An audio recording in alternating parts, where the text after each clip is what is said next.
Good evening, ladies and gentlemen. I am Pelshia, moderator for the conference call.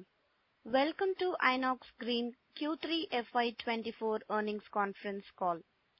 As a reminder, all participants will be in the listen-only mode, and there will be an opportunity for you to ask questions after the presentation concludes. Should you need assistance during the conference call, please signal the operator by pressing star and then 0 on your touch-tone telephone. Please note this conference is recorded. I would now like to hand over the floor to Mr. Mohit Kumar from ICICI Securities Limited. Thank you, and over to you, sir. Thank you, Pelshia. Good evening. On behalf of ICICI Securities, I welcome you all to the Q3 FY24 earnings call for Inox Green Energy Services.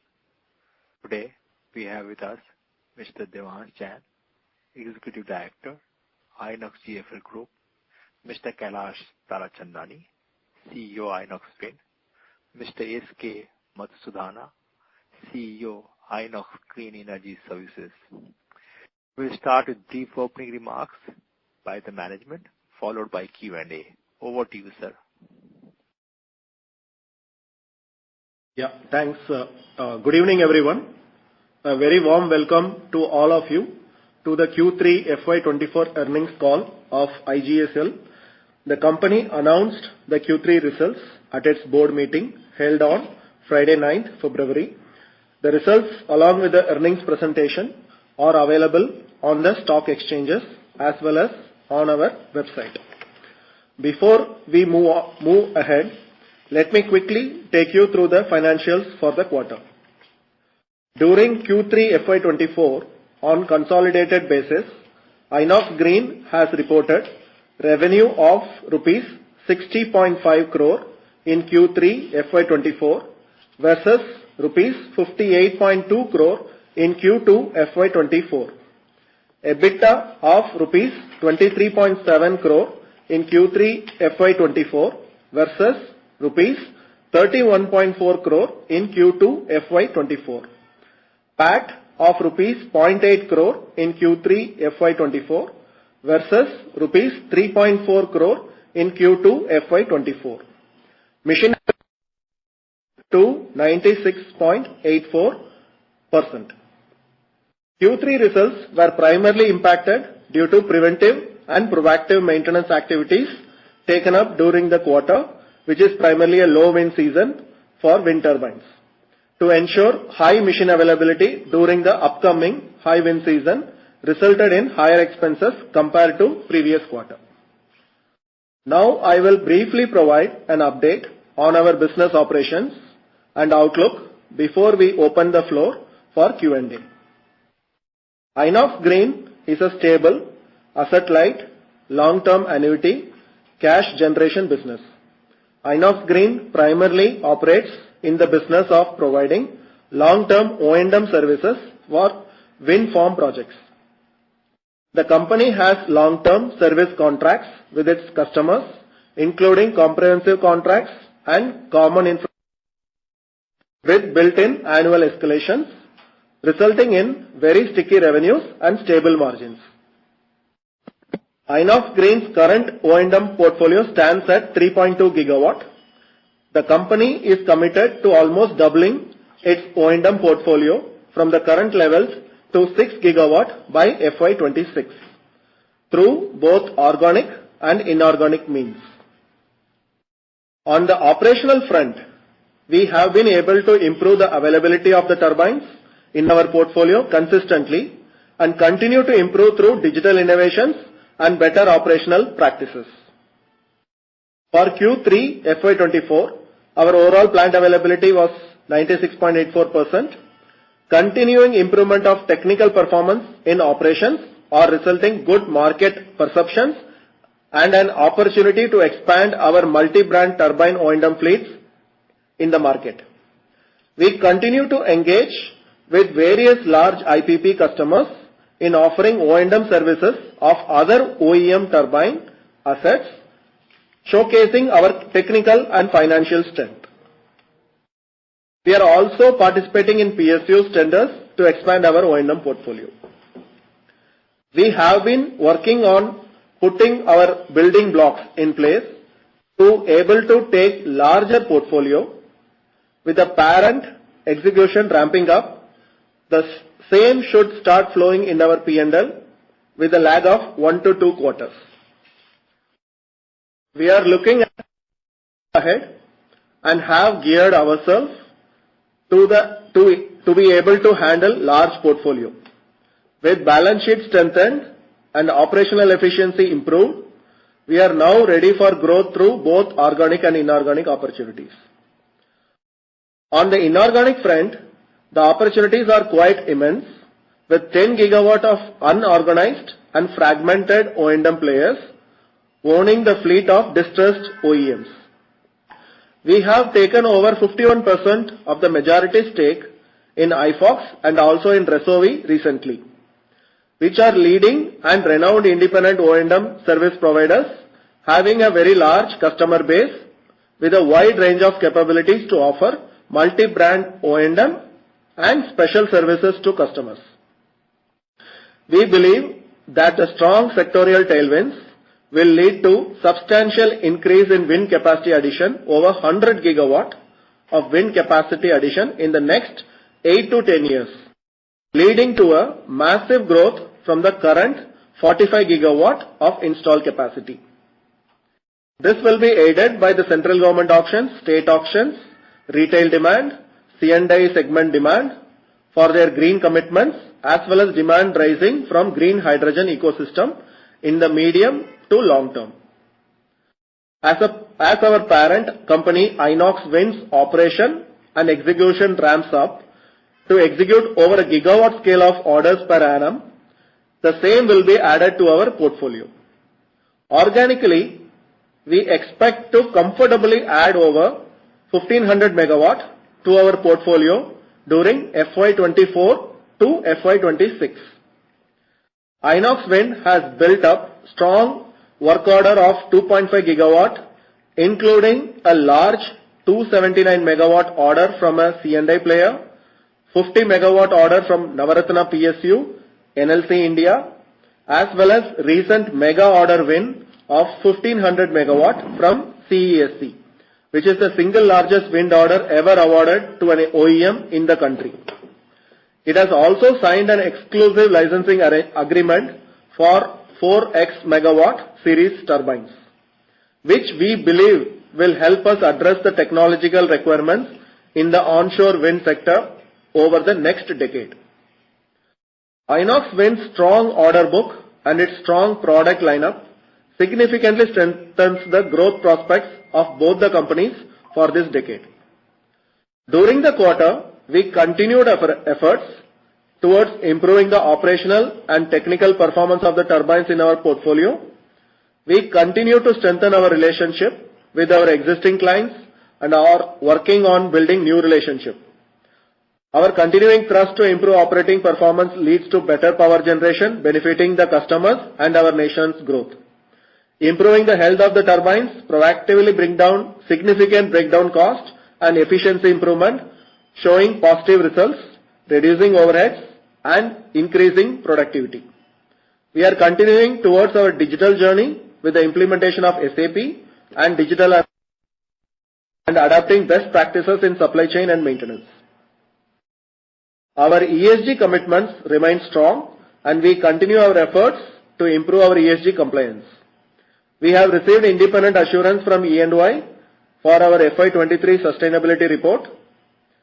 We have participated in S&P Corporate Sustainability Assessment for year 2023. I believe that we will be a major catalyst in the goal towards emission reduction in the value chain where we operate. Being part of a $5 billion Inox GFL group, which has 90 plus years of footprint in fueling India's growth, as well as the parentage of Inox Wind, provides Inox Green with strong fundamentals and growth visibility. As we continue our massive growth journey, we look forward to create sustained value for all our stakeholders through operational excellence. We will now open up the floor for Q&A. Thank you. Thank you, sir. Ladies and gentlemen, We will now begin the question and answer session. If you have a question, please press star and 1 on your telephone keypad and wait for your turn to ask the question. If you would like to withdraw your request, you may do so by pressing star and 1 again. Ladies and gentlemen, if you have any question, please press star and 1 on your telephone keypad.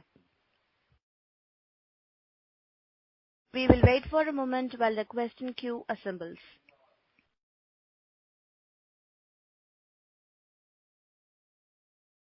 First question comes from Preet Nagashet from Wealth Finvisor. Please go ahead.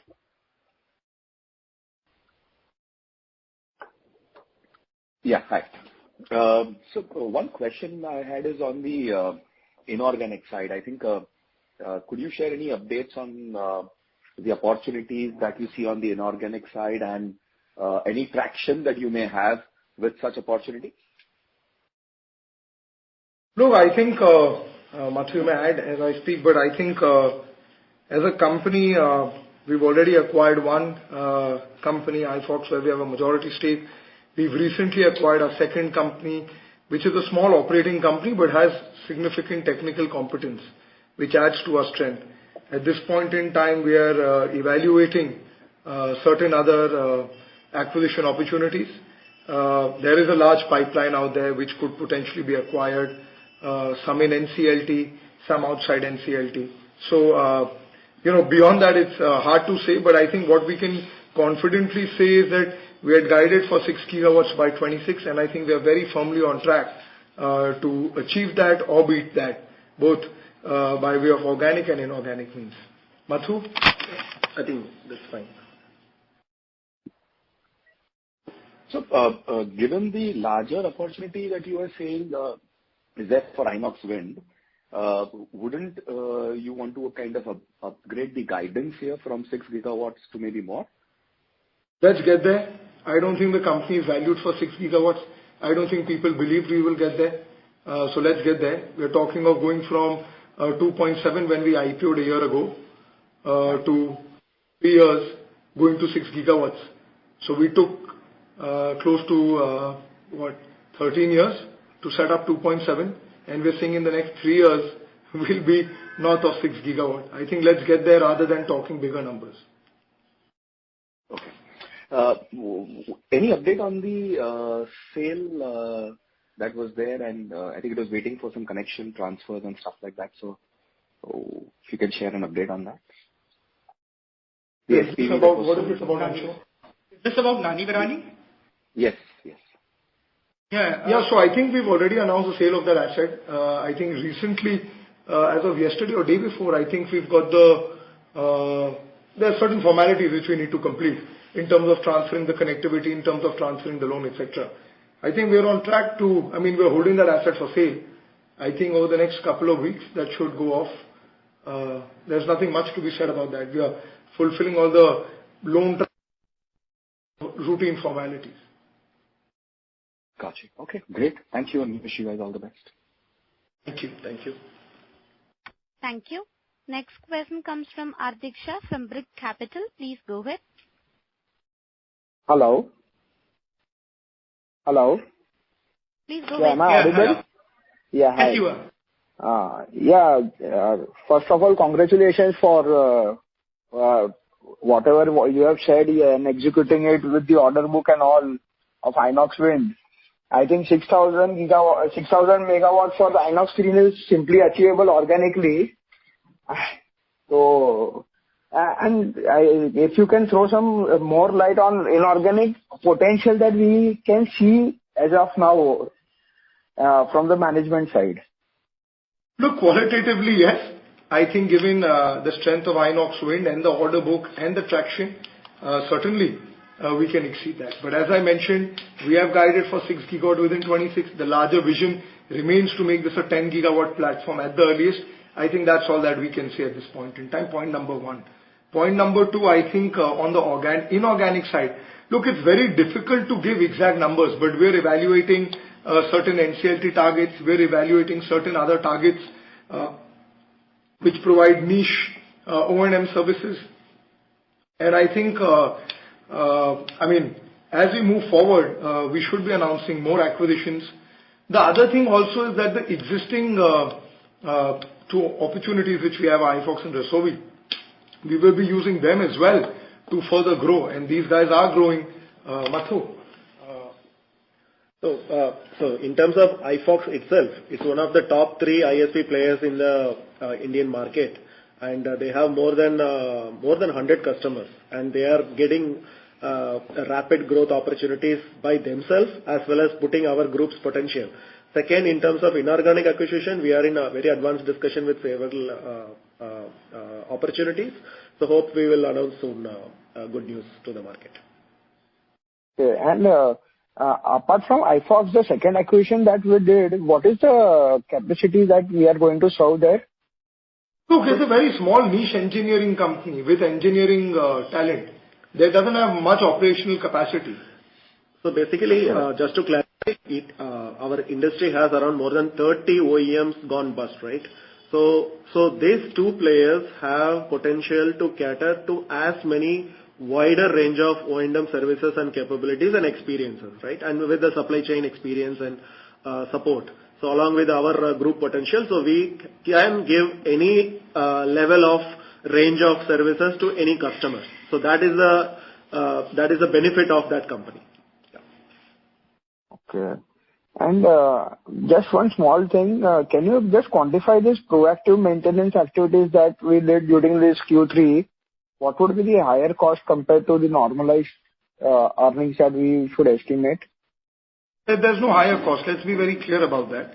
I mean, in this operation, 3, 4, 5 crores quarterly is impossible to explain.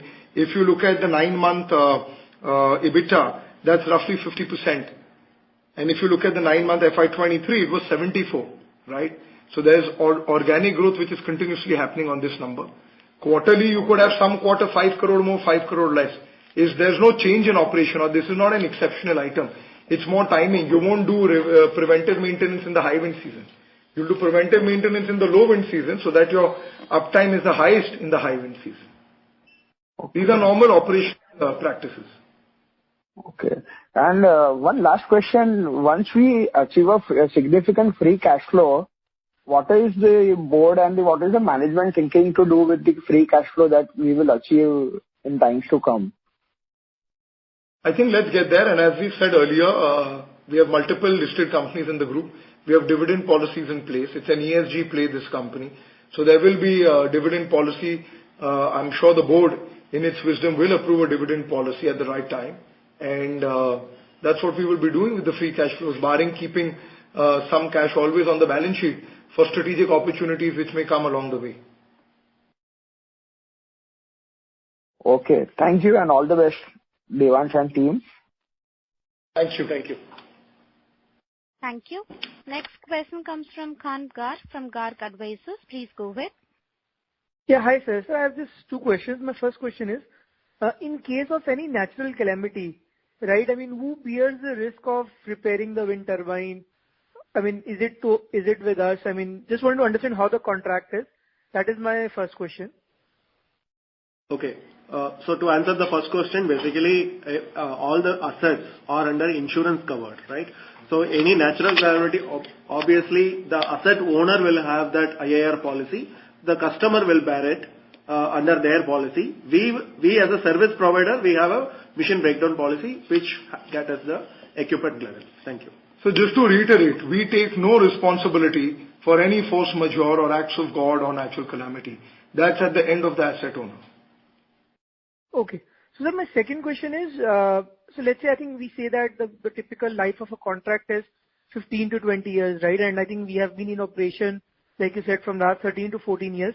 Will it be possible for the management to provide, like, megawatt wise when the contracts will be ending? So for example, let's say for 100 megawatt, the contract might be ending in 2024 or 25. So that gives investors some idea, how to discount the cash flows. So I mean, look, I think naturally we can't share year-wise, contract-wise details in the public domain. It's not practically possible. Having said that, we're a fairly young company. Our first project sold outside. We were at about 200 megawatts. There's a timeline in our previous presentations. We were at about 200 megawatts in FY12, and these turbines last for 25 years. So on average, our entire fleet's aging would be close to blended 6.5 years. So effectively, if you look at a 25-year cycle, we have on the blended fleet 20 years to go. Oh yeah, that's a long time. Yeah. Thank you, sir. Thanks for answering the question. Thank you. Thank you. Next question comes from Akhilesh B, an individual investor. Please go ahead. Yeah, hi. Thanks for the opportunity. A few questions. In the press release regarding Resovi acquisition, we also mentioned this team has some expertise in the Sri Lankan market. So is this a geography that we are trying to enter through them? Do we have plans to go outside India with the O&M business? So yes, absolutely you are right, and we want to keep all options open to grow the company. Okay, so is there something imminent, or this is just a little futuristic? I don't think there's anything beyond that which we can add. I think we're just keeping all our options open, as Mathu says. Services is something which can not just be restricted to India; it could be a global opportunity as well. But I think, as we said, we're evaluating multiple opportunities. We are tying up what we think is relevant, keeping in mind the long-term growth story.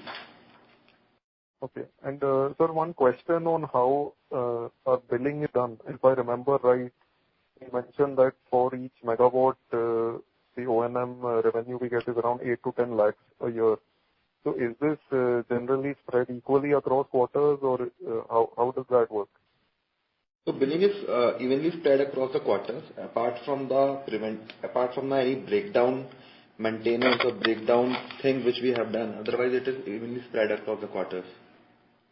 And in case of some breakdowns that happen, we will be billing them for the spares, etc. that we use, or is there a breakdown service charge separate? Breakdown or the customers for spare part and the services. Which are beyond the comprehensive contracts. Which are beyond the Which are comprehensive contracts are in our scope, but whatever is beyond comprehensive contracts will bill to the customers if and when such a situation arises. And one just sort of offbeat question. And in the prior Inox event call, you mentioned that there is a certain dearth of availability of BOP players, to do third-party turnkey work. Is there any opportunity you see that our services company may enter into that segment, do BOP also for other projects? Question. We don't intend to enter any BOP services. First and foremost, we don't think that makes sense. Second, we're not going to compete with our parent company by doing the same services. And thirdly, this is a business which is focused on free cash flows, no debt, no working capital bloating. It's a plain, smooth annuity business. We're only focused on this business or high-end engineering services. Now, we don't want to get into EPC and so on and so forth. Okay, very clear. Thank you. Thank you. Thank you. Ladies and gentlemen, if you have any question, please press star and 1 on your telephone keypad. I repeat, ladies and gentlemen, if you have any question, please press star and 1 on your telephone keypad. Next question comes from Tarun Advani, an individual investor. Please go ahead. Yeah, good evening, sir. Sir, compared to the Q3 FY23, I see that there is a dip in revenues from 71 crores to 60 crores. So can you please help us understand, what is the reason for the dip? So, in FY23, there are certain trading income, which is one-time trading income, which has been accrued to us, which we have stopped completely from 31st March 23, and that's why the apple-to-apple revenues are not apple-to-apple. It is not comparable. So how much would that? No, don't forget at that juncture, Inox Wind was still a part of Inox Wind. We had not spun it off and listed it separately. So the businesses of Inox also carried out through that entity. So trading income, if you see any of our previous presentations, was simply jacking up it was increasing the revenue, but that had nothing to do with the O&M business. But we had to fulfill the obligations of Inox Wind and Resco, which pertained to the period when it was fully consolidated or 100% owned by that entity. But apple-to-apple comparison is if you look at what happened in Q1 in Inox Green, Q2 this year in Inox Green, and now Q3 in this Inox Green. They're not comparable. Understood, sir. And sir, there is likewise, there was a other income of 20 crores, year back, and some 10 crores last year, and which has now come down to around 58 lakhs. So this was because of what, sir? Look, I don't think we can compare to the previous period, as I said, because that's not comparable. That is not for the Inox Green O&M business. You have to look at Inox Green O&M from the time that it got spun off from Inox Wind, and we had committed to investors of Inox Green that post 31st March 23, there will be no other liabilities or trading income which we will bear at Inox Green for the erstwhile consolidated business. So the only way to compare the O&M business is to look at Q1, Q2, and Q3. Yeah, sorry, sir. So my question was regarding Q2 FY24. There was a other income of around 10.8 crores. Yeah, that was an operating income. So if it was with respect to Q2, that was an operating income for certain things which going forward with the auditors will be classified as operating income. Okay. But those are those you should look at those two in a combined manner. Understood. Sure. Thank you. Next question comes from Vinay Agarwal, an individual investor. Please go ahead. Good afternoon, sir, for the great set of numbers and for the great execution turnaround that has been executed by the management and the entire team. Sir, as you have already said, just one question I had. So what do you think there are so many orders coming in from and the government orders of 10 gigawatt pure wind. So what is the management envisioning in regard to the market share the company would be holding going ahead? Is this pertaining to Inox Wind or Inox Green? So Inox Green would be indirectly benefiting from the contracts that Inox would be undertaking. So if you could... like I'd mentioned in my previous call on Inox Wind, I think we are, historically we've been 15 to 20% of the market, but more than anything else, we're driven by profitability. As I said earlier, we are not driven by the fact that we want to be number one and pile on thousands of crores of losses or go in for restructuring. We are driven by profitability. Our CEO in Wind has guided that we are gearing up for gigawatt scale execution. Our ability is to get towards a 2 gigawatt number very soon, and I think that's where we are. So I think we should be north of a 20% market share. Depends on how you see the market. Possibly more in the near future, possibly in an expanded market, even more as we move forward. But let's put it that naturally, as Inox Wind ramps up more and more, and I think they have a very, very healthy order book which we've spoken about. Inox Green is a natural beneficiary on the organic side of things. Inorganic, in any case, Inox Green is pursuing on its own. Okay, thank you, sir. Thank you. Thank you. We have a follow-up question from Khan Garg from Garg Advisors. Please go ahead. Sir, if I look at the depreciation and amortization expense, it's like 13 crores for this quarter. Just want to understand what will be this expense going forward, and will we need to do a capex for, let's say, because since we are getting up a 6 gigawatt, so will we require any capex for this business? No, so in this company we doesn't need to do any capex. So this 13 crore depreciation would be constant over a period of time, and that will remain till the time this gross block which we have in books got consumed.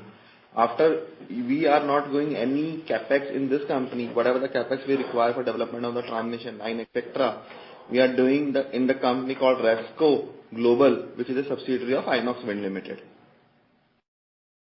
So sir, like this plant for which we are charging the depreciation, I'm assuming that it must be serving, there must be some capacity for that plant, right? So that's what, just trying to get a better picture on this. That plants have cumulative capacity of 4 gigawatt, out of which 3 gigawatt is already commissioned and having a unutilized capacity of 1 gigawatt as of now. Yeah, so let's say when we scale up for 6 gigawatt, I think that's the plan is, right? So, what is the kind of capex that we will be incurring? Whatever would be, earlier this company includes both the O&M and EPC businesses. So this capex has been incurred in this company when the entity are combined and doing both the businesses. As the EPC business has been spun off and has been created into a new entity called Resco Global, all the future development will be carried out in Resco Global. So till 4 gigawatt till another 1 gigawatt of the development, this company will be utilized, and for future growth perspective, future development, the capex will be incurred in Resco Global. So basically, Resco is using then our capacity, because No, it does not have anything to do with Inox Green. Resco is a 100% subsidiary of Inox Wind, and any future capex which we intend to incur in developing our common infra will be done in Resco and not under Inox Green. So no future capex under Inox Green at all. So whatever is the depreciation which is being incurred on a quarterly basis will continue until and unless our net block gets consumed. Okay, thank you. Thanks a lot, sir, for answering the question. Thank you. That will be the last question for the day. Ladies and gentlemen, this concludes your conference for today. Thank you for your participation and for using Doorsabha's conference call service. You may disconnect your lines now. Thank you and have a good day.